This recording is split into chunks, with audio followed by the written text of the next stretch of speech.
सभी मित्रों को मेरा नमस्कार।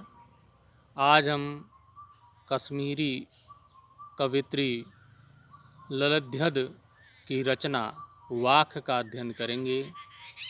हमारे पाठ्यक्रम में 4 वाक दिए गए हैं। सबसे पहले हम वाकों का वाचन करेंगे, उसके पश्चात उनके अर्थ को जानेंगे, भावार्थ को समझेंगे। रस्सी कच्चे धागे की खींच रही मैं नाव। रस्सी कच्चे धागे की खींच रही मैं नाव। जाने कब सुन मेरी पुकार, करें देव भवसागर पार। पानी टपके कच्चे सकोरे, व्यर्थ प्रयास हो रहे मेरे। जी में उठती रह हूक, घर जाने की चाह है घेरे। घर जाने की चाह है घेरे। खा खा कर कुछ पाएगा नहीं, ना खा कर बनेगा अहंकारी। सम खा तभी होगा समभावी, खुलेगी सांकल बंद द्वार की। खुलेगी सांकल बंद द्वार की। आई सीधी राह से गई न सीधी राह, सुषम से तू पर खड़ी थी। बीत गया दिन यहाँ, बीत गया दिन यहाँ। जेब टटोली कोड़ी न पाई, जेब टटोली कोड़ी न पाई। माझी को दूं क्या उतराई। आई सीधी राह से गई न सीधी राह, गई न सीधी राह। थल थल में बसता शिव ही, थल थल में बसता है शिव ही।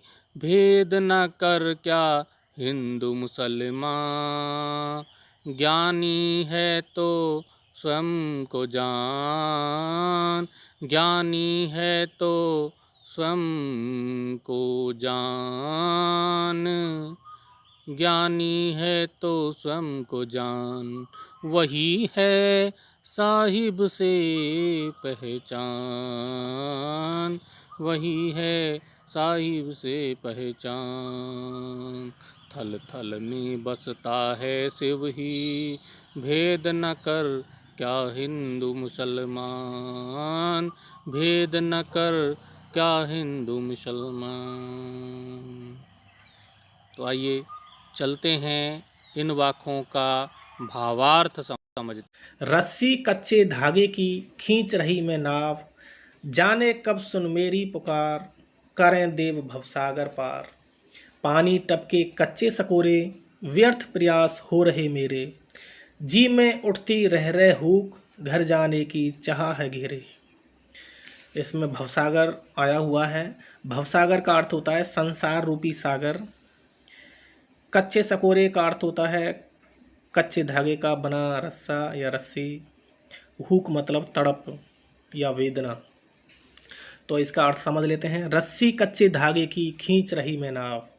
कवयित्री कहती है कि यह जीवन कच्चे धागे की रस्सी सा नश्वर है, जिसके सहारे में प्रभु भक्ति की नाव को खींच रही हूँ या पार लगा रही हूँ। जाने कब सुन मेरी पुकार, करें देव भवसागर पार।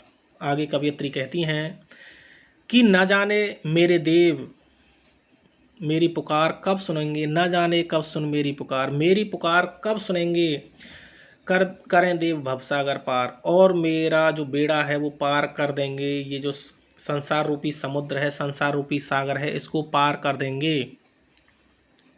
कवयित्री कहती हैं, यह जीवन कच्चे धागे की रस्सी सा नश्वर है, यानी कि क्षणभंगुर है, नष्ट होने वाला है। यह जो जीवन है ये कच्चे धागे की रस्सी सा नष्ट होने वाला है, नश्वर है। खींच रही मैं नाव, जिसके सहारे मैं अपनी नाव को खींच रही हूँ, प्रभु भक्ति की नाव को खींच रही हूँ, खेप कर रही हूँ, यानी कि पार लगा रही हूँ। जाने कब सुन मेरी पुकार, करें देव भवसागर पार।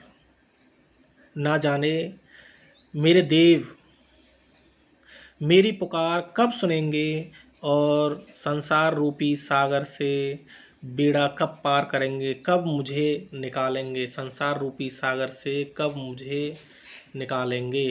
पानी टपके कच्चे सकोरे, व्यर्थ प्रयास हो रहे मेरे। आगे कवयित्री कहती हैं, पानी टपके कच्चे सकोरे। कच्चे सकोरे का अर्थ बताया था, कच्चे धागे का बना रस्सा। कच्चे धागे से बनी रस्सी पर पानी की एक एक बूंद नित्य गिर रही है, रोजाना गिर रही है। व्यर्थ प्रयास हो रहे मेरे, यानी कि कच्चे धागे से बनी रस्सी पर पानी की एक एक बूंद रोजाना गिर रही है, प्रतिदिन गिर रही है। अर्थात समय बीतता जा रहा है, मृत्यु समीप आती जा रही है, और जो प्रभु मिलने के जो मेरे प्रयास हैं, व्यर्थ प्रयास हो रहे मेरे। ईश्वर से मिलने के जो मेरे प्रयास हैं वो व्यर्थ हो रहे हैं, बेकार जा रहे हैं। जी में उठती रह रहे हूँ, जी मतलब हृदय, मेरे हृदय में रह रह कर तड़प उठ रही है। हुक मतलब तड़प, मिलने की इच्छा। मेरे हृदय में रह रह कर एक तड़प उठती है, घर जाने की चाह है घेरे, कि मैं कब अपने प्रभु से मिलूंगी, कि मैं अपने कब घर पहुंचूंगी। घर मतलब परमात्मा का जो लोक है, वहाँ पर मैं कब पहुंचूंगी। मेरे हृदय में रह रह कर एक तड़प उठती है कि मैं कब अपने प्रभु से मिलूंगी।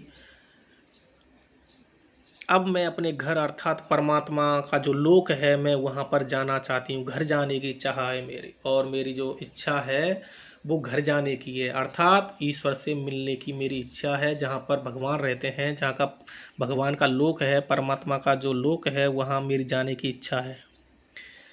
एक बार और देख लेते हैं। रस्सी कच्चे धागे की खींच रही मैं नाव, जाने कब सुन मेरी पुकार, करें देव भवसागर पार। पानी टपके कच्चे सकोरे, व्यर्थ प्रयास हो रहे मेरे। जी में उठती रह रहे हो, घर जाने की चाह है घेरे।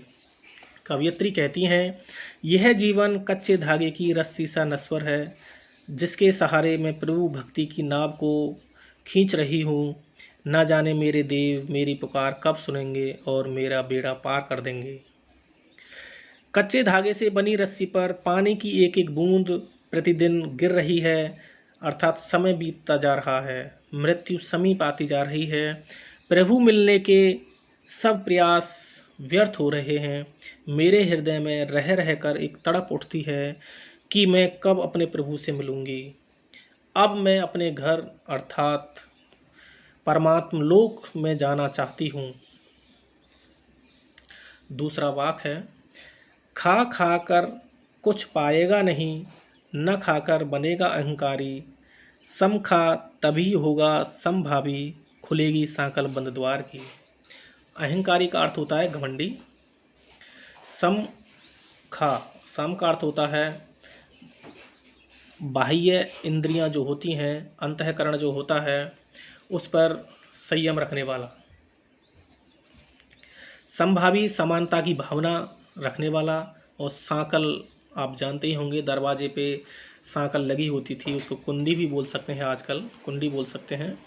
तो इसका अर्थ देख लेते हैं। कवयित्री कहती हैं, खा खा कर कुछ पाएगा नहीं। हे मनुष्य, तू सांसारिक भोगों में लीन होने के कारण कुछ पा नहीं सकता। खा खा कर कुछ पाएगा नहीं, तो सांसारिक भोगों में लीन मत हो, उससे तुम्हें कुछ प्राप्त नहीं होने वाला। न खाकर बनेगा अहंकारी।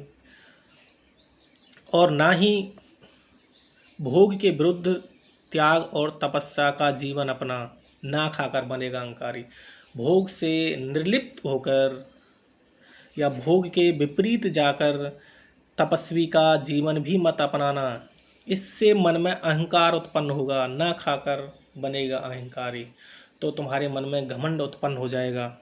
सम खा तभी होगा संभावी, यानी कि क्या करना है तुम्हें, भोग और त्याग के मध्य जीना है। सम खा यानी कि भोग और त्याग, यानी कि तपस्वी का जो जीवन है, जो त्याग का जो जीवन है, उसके बीच का हमें जीवन अपनाना है।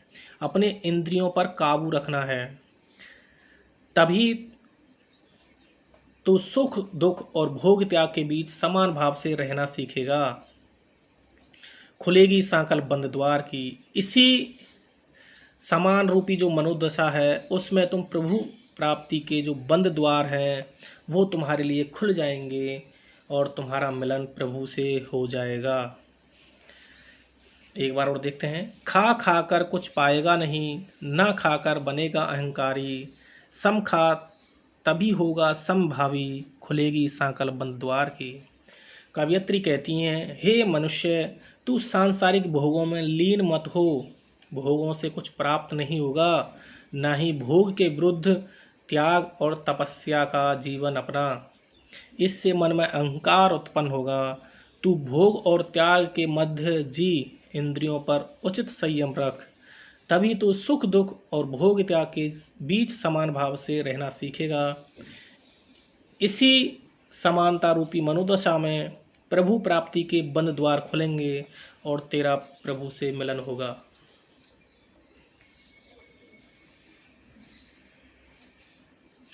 आई सीधी राह से गई न सीधी राह, सुसुम से तू पर खड़ी थी बीत गया दिन आह। जेब टटोली कौड़ी न पाई, माझी को दूं क्या उतराई। सुषुम सेतु, सुषुम सेतु का अर्थ है सुषुम्ना नाड़ी के मध्य का जो स्थान होता है उसको सुषुम सेतु कहा गया है। यह नाड़ी इड़ा और पिंगला नामक नाड़ियों के मध्य स्थित रहती है। माझी नाविक को कहते हैं, जो नाव को पार लगाता है, नाव को चलाता है, एक पार से दूसरी पार जो ले जाता है नाव को, उसको माझी बोला जाता है। आई सीधी राह से गई ना सीधी राह। कवयित्री कहती हैं कि मैं आई तो सीधी राह से थी, सीधे रास्ते से आई थी, गई ना सीधी राह, लेकिन मैं सीधे रास्ते पर गई नहीं, मैं उल्टे रास्ते पर चली गई। आशय इसका है कि कवयित्री परमात्मा प्राप्ति के पथ पर ठीक ही आई थी, किंतु उसने गलती से हठ योग का मार्ग पकड़ लिया। सुषुम सेतु पर खड़ी थी, बीत गया दिन आहा। वह जीवन भर सुषुम्ना नाड़ी को साधने का प्रयास करती रहीं, कुंडली जागरण में लगी रहीं। इसी में सारा जीवन बीत गया दिन आहा, यानी कि उनका जो सारा दिन था, सारा जीवन बीत गया। जेब टटोली कौड़ी ना पाई, और अंत में उसको बड़ा ही दुख हुआ जब उसने देखा कि उसकी जेब में कुछ भी नहीं है, उसका सारा जीवन व्यर्थ हो गया। माझी को दूं क्या उतराई। अब वह परमात्मा को जवाब देने योग्य भी नहीं रही, उतराई के नाम पर उसके पास कुछ भी शेष नहीं है। यानी माझी जो इसके जीवन को पार लगा रहा है, और जीवन को पार ईश्वर ही लगाते हैं, तो उनको उतराई के लिए देने के लिए उसके पास कुछ भी नहीं है। एक बार और देखते हैं। आई सीधी राह से गई न सीधी राह, सुषुम सेतु पर खड़ी थी बीत गया दिन आह। जेब टटोली कौड़ी न पाई, माझी को दूं क्या उतराई। कवयित्री कहती हैं, मैं आई तो सीधी राह पर थी, किंतु उल्टे रास्ते पर चल पड़ी। आशय है कि कवयित्री परमात्मा प्राप्ति के पथ पर ठीक ही आई थी, किंतु उसने गलती से हठ योग का रास्ता पकड़ लिया, अपना लिया। वह जीवन भर सुषुम्ना नाड़ी को साधने का प्रयास करती रहीं, कुंडली जागरण में लगी रहीं। इसी चक्कर में उनका सारा दिन बीत गया, अर्थात उनका सारा दिन बीत गया, सारा जीवन बीत गया। जेब टटोली कौड़ी ना पाई, माझी को दूं क्या उतराई। उसे दुख है कि अंत में जब उसने अपनी जेब टटोली तो उसमें कुछ भी न था। सारा जीवन व्यर्थ हो गया। अब वह परमात्मा को जवाब देने योग्य भी नहीं रही। उतराई के नाम पर उसके पास कुछ भी शेष नहीं है। थल थल में बसता है शिव ही, भेद न कर क्या हिंदू मुसलमान। ज्ञानी है तो स्वयं स्वयं को जान, वही है साहिब से पहचान। थल थल मतलब कण कण में, बसता है शिव ही, शिव मतलब भगवान। भेद ना कर क्या हिंदू मुसलमान, कि हमें भेद नहीं करना चाहिए, कि हिंदू और मुसलमान में हमें भेद नहीं करना चाहिए। सारे एक ही ईश्वर की संतान है, क्योंकि ईश्वर हर कण में बसता है, हर जगह बसता है, हर जगह रहता है। ज्ञानी है तो स्वयं स्वयं को जान। और जितने भी ज्ञानी मनुष्य होते हैं वो पहले अपने आप को जानते हैं, अपने आप को पहचानते हैं, वही है साहिब से पहचान। और असलियत में यही प्रभु से पहचान होती है, प्रभु से मिलन होता है, प्रभु को हम पहचान सकते हैं। जो स्वयं को पहचान लेता है वही प्रभु को पहचान लेता है।